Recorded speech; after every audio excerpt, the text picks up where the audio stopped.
As you can see, this particular question was anyway a part of our agenda with respect to the Vedic culture. In the Vedic culture, in the first class itself, I had told you that when we talk about the Vedic period, it is divided into two parts.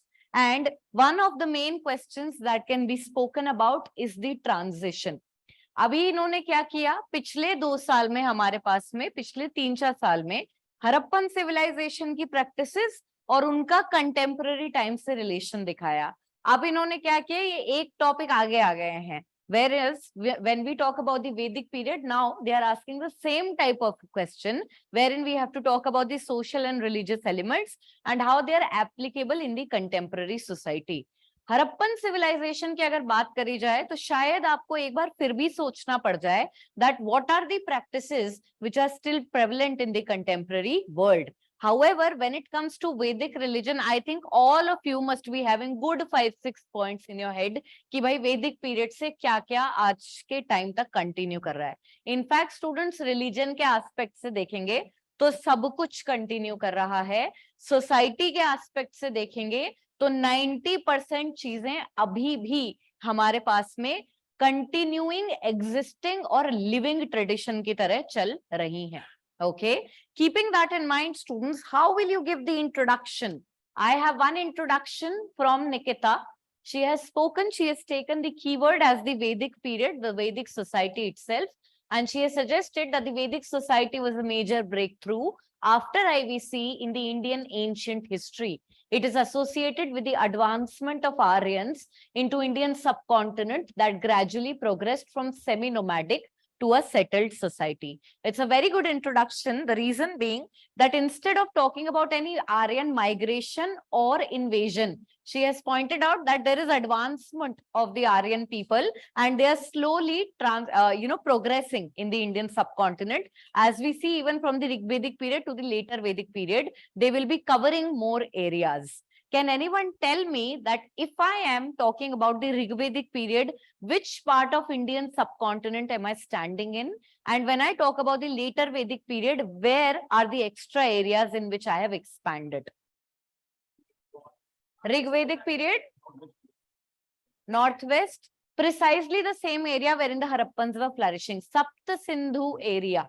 Okay. Sapta Sindhu area is the Rigvedic period. When I talk about the later Vedic period, where is the expansion happening, students? Gangetic Doab region. Okay? We have the upper and middle Gangetic Doab region, which will be settled by the Kuru Panchal tribe.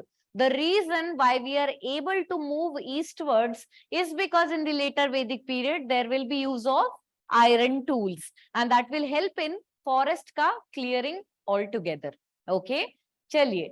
Keeping that in mind, students, one introduction is this. Just a second. Let's see what the online students have written and then we'll talk.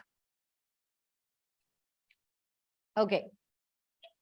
So one more student has written that India as a civilizational state has preserved many of its ancestral legacy. Perfect. Indeed, that is the state. Vedic aspects are one of the influential among them. So it's a very crisp introduction, wherein we are simply trying to point out that it's not just the Vedic culture, but there are many civilizational aspects of Indian history that are yet to be continuing as a part of living tradition. Good. Any inputs from here? Same thing? Anything new? Okay. Introduction, we do not need a lot of innovation here.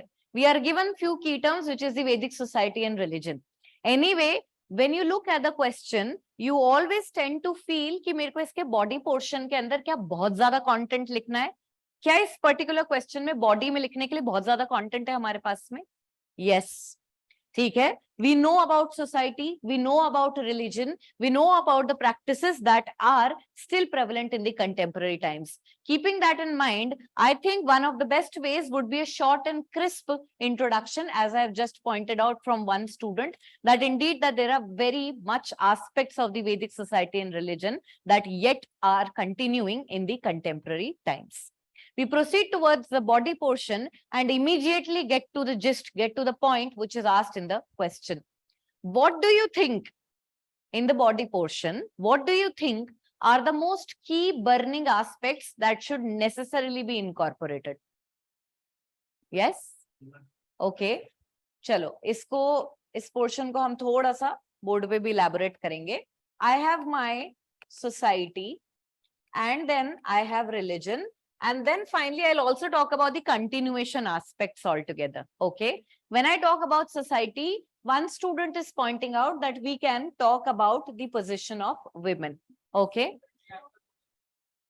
institution of family and tribe. Okay, is it something which we can kind of put it with this only? That is done. That is family. हो गई बात.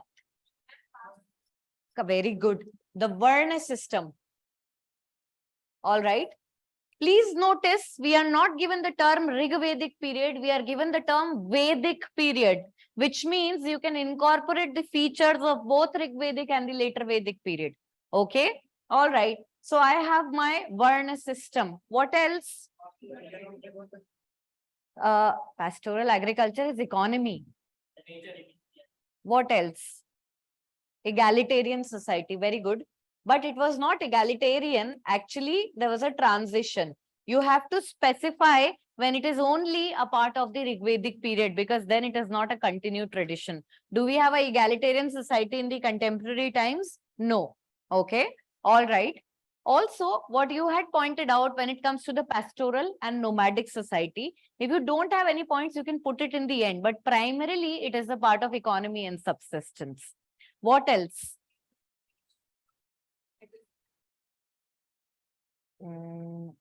Okay. Not a very bullseye target point. Yes. Division of labor. Varna system. Okay. Patriarchal society is done. Yes.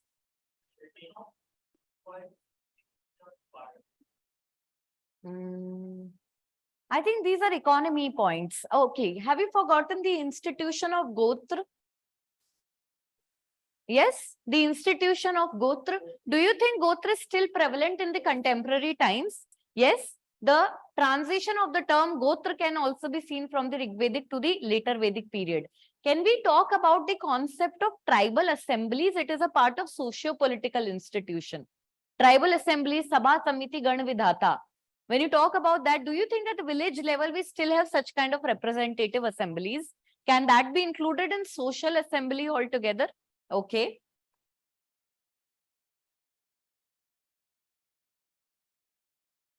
This side, when I talk about religious practices.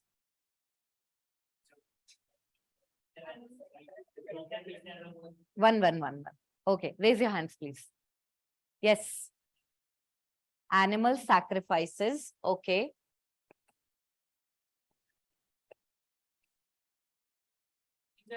Secular society. You cannot say secular society and then talk about gods. When you say secular society, there is no focus on gods. Vedic period is an opposite thing of secular society. Harappan, sorry. Yeah, it's nature. What you can say, nature-based worship. Okay, nature gods and goddesses. ठीक है. What else? Which domination? Priestly domination. Priest. चलो ठीक है, कोई बात नहीं. आएगा, religion में भी आएगा. ये इंटर उसमें मानते हैं. Very good. Materialism. Is there a shift though from materialism? Towards the end of later Vedic period, it's going to change from materialism towards philosophical aspects. Irrespective, do you think Vedic sacrifices, which are known as yagya, are still a part of contemporary times? Maybe in a changed manner, but that individualism that had come from community worship to a single yajman performing the yagya students is still very much prevalent in the contemporary time. घरों में यज्ञ हवन ये सब होते हुए देखे हैं. जो एक आदमी यज्ञ में पंडित के साथ बैठा उसे क्या कहते हैं? जजमान या यजमान कहते हैं. और ये प्रैक्टिस हमारी लेटर वैदिक पीरियड के अंदर शुरू हो गई थी. Sorry, sacred trade, sacred investiture ceremony, उपनयन ceremony. Very good. Okay. Cow worship. Very good. Religious text तो अपनी, हाँ, of course वो लिखी हुई है. It's a part of our culture. I think we have written plenty of points required for this question. Out of this, it will be very easy to even identify what is still prevalent in the contemporary times and what is not. As far as I can see on the board, barring the egalitarian part here and nothing here, maybe barring the animal sacrifices, wo bhi dekho, we don't know. ठीक है. So when we talk about these two aspects, सारे के सारे continue कर रहे हैं in the contemporary times. The point is that how do you represent this? Because there is too much data. One way that I suggest to my students is that you show the transition from the Rigvedic period to the later Vedic period by taking a maximum of 3 to 4 pointers. Okay, you give a heading that Vedic Society, and then you talk about the transitions between the Rigvedic period to the later Vedic period. On a similar line, you talk about the Vedic religion and talk about the differences from community worship towards individual centric worship. And then finally, when you have pointed out these attributes, you take a separate paragraph and jot down how many of these practices are still prevalent in the contemporary times. On the other hand, you can skip the idea of segregating the main features of Vedic society and maybe probably jump into the body portion, wherein you are also telling whether they are contemporary or not. And apart from that, you are focusing on the features. But the second one, students, negates the idea that the question is divided into two parts, wherein I also personally feel that you should focus on both separately. Okay, it's gonna be a little bit lengthier answer. Apart from that, when we proceed further towards the conclusion, it should be a one-liner conclusion that Indian society represents an emphasis on the aspect of continuity and change. ठीक है, ये एक line आपके लिए evergreen line है, खास करके history के ट्रेंड एनालिसिस में. ठीक है.